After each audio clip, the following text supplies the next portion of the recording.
Bunyi aneh di balik konsonan.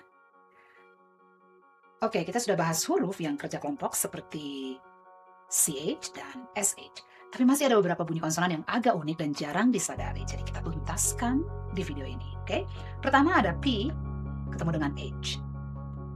Kita kan kalau lihat ini kita pikirnya mungkin akan bunyinya adalah B, ya. Tapi enggak loh, mereka itu malah berdua huruf ini nih kompak meniru bunyi dari letter F yang adalah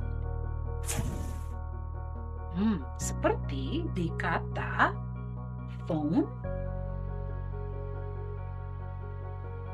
atau graph. Ya, jadi PH di sini tuh bunyinya jadi phone graph. Jadi benar-benar persis dengan bunyi huruf F, ya. Ada juga N dengan G. Itu bunyinya adalah Nah, di dalam bahasa Inggris, bunyi ini muncul di akhir kata berakhiran. Ada yang tahu nggak? Iya, betul, berakhiran ing. Ya. Berakhiran ing. Seperti contoh katanya adalah king atau ring.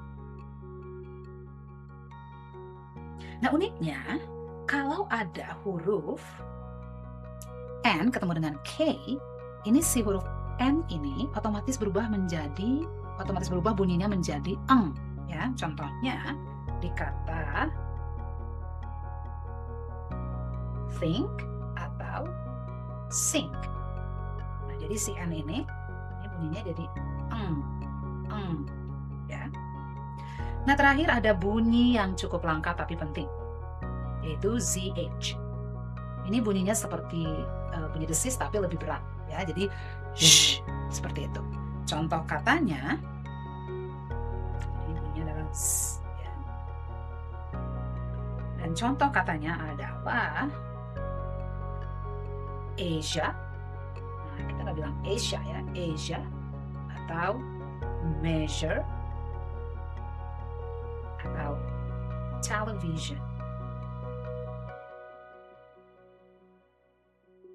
Nah, jadi jarang ada di daftar kata dasar, tapi itu suara atau bunyi dari sh ini cukup unik, ya.